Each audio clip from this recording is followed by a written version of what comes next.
We are coming to you live via Facebook streaming, YouTube streaming, and also via Skype. Each one of you is welcome to to live streaming from our studios in Trinidad. Each one of you is welcomed to from wherever you are from. Sutras of Vigyan Bhairav Tantra. If I ask you to relax, you will make an effort. In the beginning, effort is needed, but not afterwards. Look at the clouds floating in the sky. There is no effort. Just bring your awareness like in the floating clouds. In the beginning, you have to make an effort. But remember, only that is going to be in the beginning, but afterwards it will be effortless. But the problem comes in when you are in the company of an awakened one or a master. You are coming with a mind, and the teachings of the master can only be heard through the heart. Sufis say it is ilm sina, the journey of the heart. Nanak says, if you listen to one single teaching of the master, the entire perceptive of your life transforms. And what is that single teaching? गुरा एक दे बुझाई, सबना जिया का एक दाता, so मैं बिसुर न जाई. He is the master of the entire creation, the sentient, insentient, the plants, the rivers, everything. This I may never ever forget even for a single moment. Nanak is not asking you to remember. There are two things. Remembrance is effort. He is saying that I may never ever forget this, even for a single moment. Gura ek dei bujhai. This is the single sutra that is capable of transforming you. The disciple is like a pregnant woman. Pregnancy means a change has taken place within her biology. A new life is growing within her. Does she have to remember this? It is said doctors will tell you to remember this, but she never ever forgets this, that she is not carrying a new life in her womb. He bends down in a particular way, he walks in a particular way. Everything is with that constant remembrance. Constant remembrance that he never ever forgets. A devotee is one of that. It is very difficult because language creates the difficulty. If I tell you to relax, what will you do? You will make a sort of effort, but then I tell you, do not make any effort, because if you make an effort, that will create tension and you will not be able to relax. You are trying to remember something, you go on making efforts, but you realize the more effort you make, you are not able to remember a phone number or the name of the person or something. Then what you do? You forget about everything. You simply relax over a cup of tea or go for a walk. Suddenly it surfaces. The name surfaces, the phone number surfaces, or whatsoever you are looking for.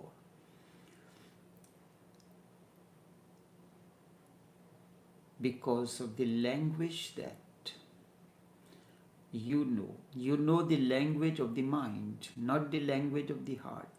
The language of the heart is to relax, and relaxation, transformation begins.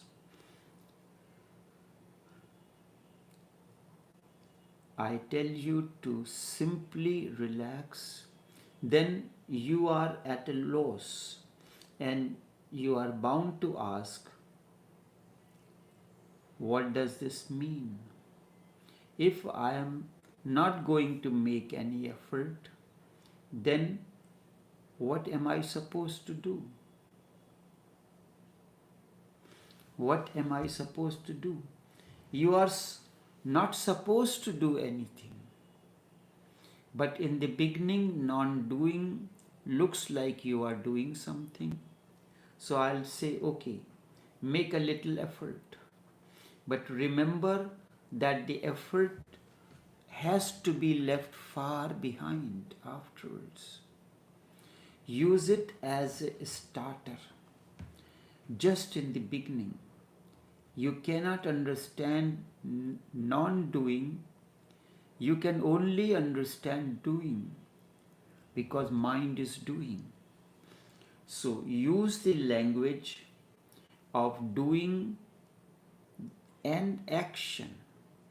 Start, but use effort only as a starting point.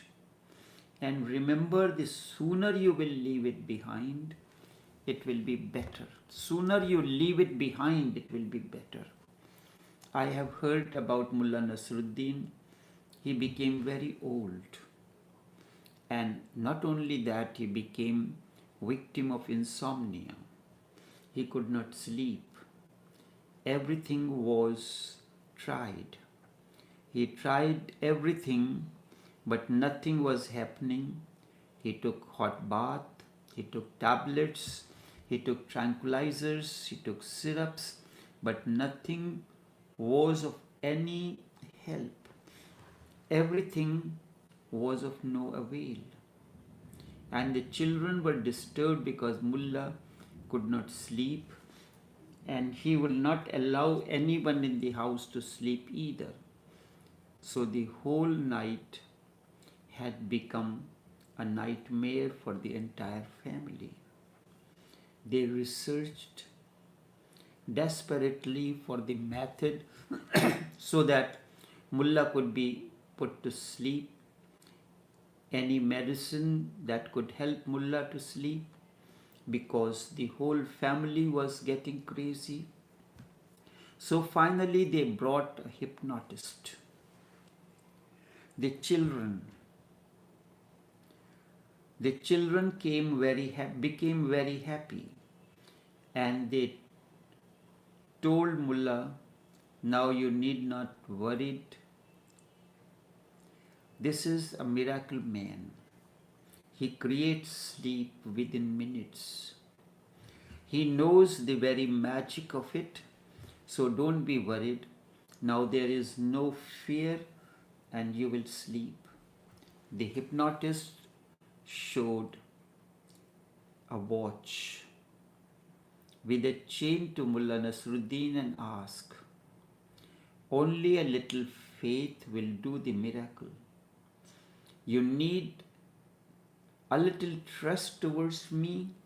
Just trust me and you will fall like a small baby into sleep.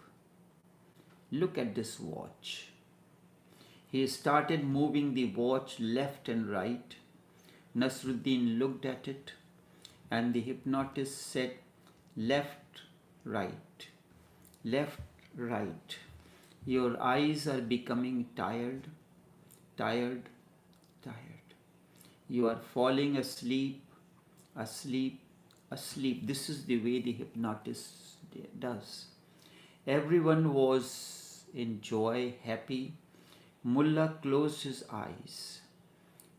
His head moved down and he felt like a small babe going into deep sleep. A very rhythmic breathing came. The hypnotist took his face. He put the fingers on his lips just to indicate the children not to disturb him now. Then he sneaked out.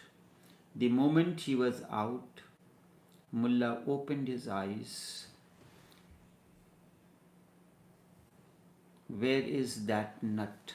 Has he gone yet? He was making an effort to relax, so he relaxed like a babe. He had started breathing rhythmically and closed his eyes, but it was only an effort. He was helping the hypnotist. He thought that he was helping the hypnotist, but it was effort on his part. So nothing happened. Nothing could happen. He was awake. If he could have just been passive, he could have heard that what was being said, looked at what was being shown. The sleep would have happened to him. No effort on his part was needed. Only passive acceptance of what the hypnotist was saying was necessary. But even for you to bring your mind to that passive acceptance, in the beginning will need an effort. That passive acceptance will need an effort. So don't be afraid of effort. Start with effort. Just remember that effort has to be left behind and you will have to move beyond the effort. This is what happens when you start driving. When you start moving, you have to do a jump start. Long time we had the system where we take a jack or something to start the vehicle. Once it starts, you put the rod inside the vehicle and vehicle is getting warm and then it starts moving. With passive awareness, mind is no more there. For the first time, your inner center of being is revealed, and there is a reason for it. Effort is needed for everything that is to be done in the world. To live in the world, you need effort. If you want to do something in the world, anything, effort is needed. But if you want to do something in the inner realm, no effort is needed. You have to leave the efforts far behind. Only then you can move into the effortlessness. Just relaxation is necessary. Non-doing is the art. Just as doing is the art in the outer world,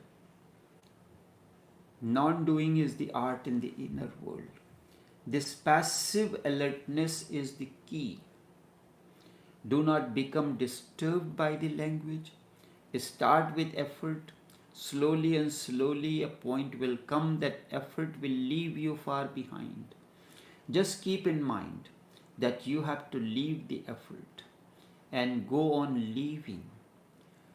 Even leaving will be an effort.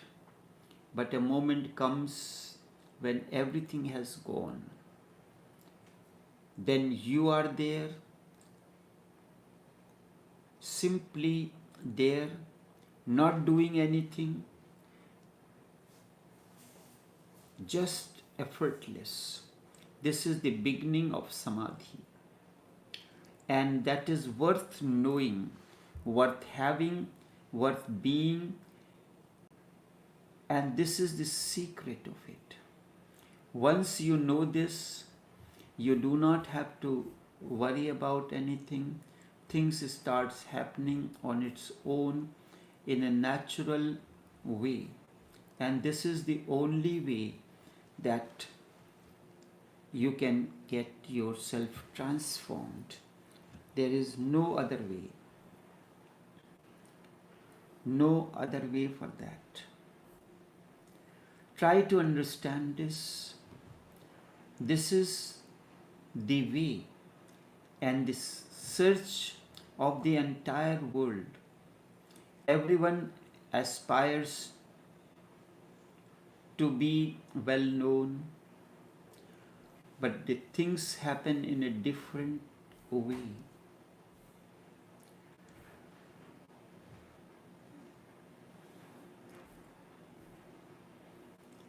I had given you the example of the pregnant woman. Let me come on these two words, remembrance and forgetfulness.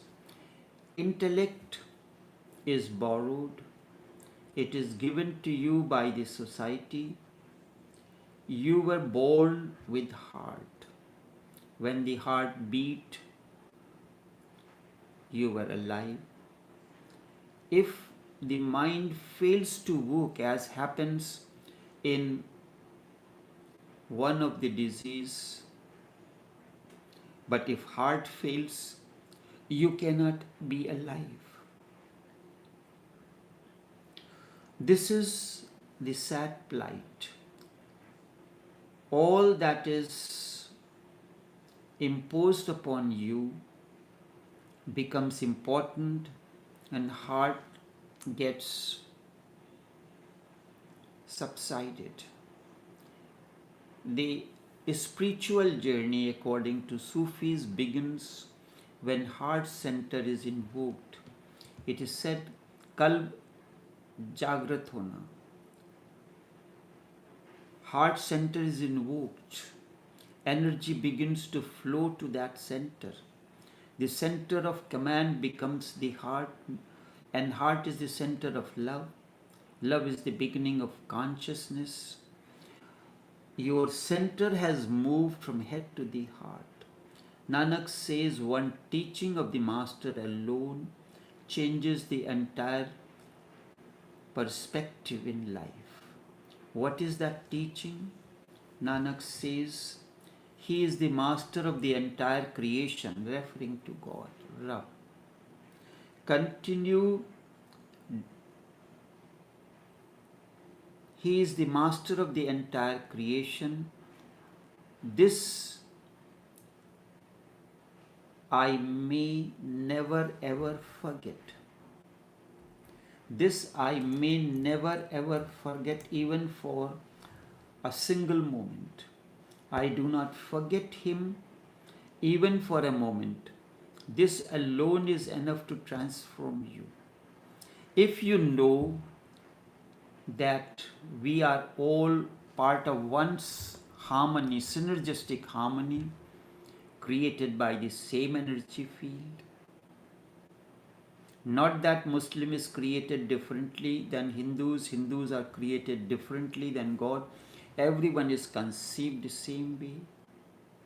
Maybe your chanting of the mantras may differ. Hindus may chant mantras, Muslim may recite the verses from Holy Quran, Christian may use the Bibles. That is not important. The best example of that is, look at a pregnant woman. A change has taken place within her biology. As a result, a growth is taking place within her. She engages in household activities like cooking, cleaning, and many other such activities. However, she remains aware of the new growth taking place within her. A new life has begun to sprout in her, all through her daily activities. This remembrance remains in her like an undercurrent. Even while walking, bending to pick up something from the ground, she never forgets even for a single moment. This is remembrance. Not the remembrance that you are making an effort. She is not making an effort, but because she is aware that there is a growth happening within her, she is constantly aware and effortlessly. You will have seen this happening in your family. Remembrance is not an effort, it is spontaneous. If it is any effort, then one may forget sometimes or the other. While engaging in different works like sleeping, walking, driving, talking, etc. You are talking to someone in the office or someone, you lose focus on you, the other becomes important, and you say things for which you have to repent afterwards. It is said that your arrow has to be two-way pointed. It should never lose connection with your innerness, even while you are talking to the other. How many times you are talking and listening to your own talks? You are listening to the talks as the words overflow. You know that this particular word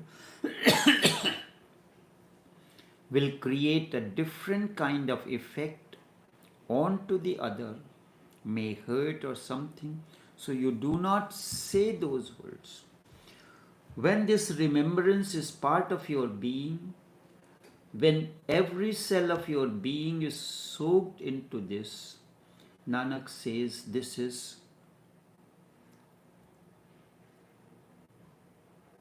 zikr khafi, ajapa jap. We are told zikr zihar and zikr khafi. Zikr that is done loudly and zikr khafi that it is said that happens silently. But the real meaning of that is when without an effort, every cell of your being chants that zikr. Every cell of your being starts echoing that zikr. It starts reverberating that cell. Kabir and Nanak calls this as Surati Yuga, means constant and spontaneous remembrance. Surati is constant and spontaneous remembrance. In the West, Gurdjieff calls it as self-remembering, self-remembrance. He worked tremendously on this. He says, if you go on remembering 24 hours something, and this gets intense in you, a center is born in you, and when that center is born in you, crystallization happens. Gurdjieff used the word crystallization, what Sufis use the word invocation of the heart center. There is a danger in the method of Gurdjieff. In this method, as Gurdjieff asks you to remember, I am. The danger is of ego. Such is not the case with Nanak. Nanak never asks you to remember yourself. But Gurdjieff, being a master, he worked on it and he succeeded in that. Nanak says that you can work this on your own. Nanak never asks you to remember yourself. Instead, he asks you to remember he alone is the life giver, sustainer for the entire creation. Life giver, he gives the life, he sustains you. Nanak asks never to forget this. This is the only secret.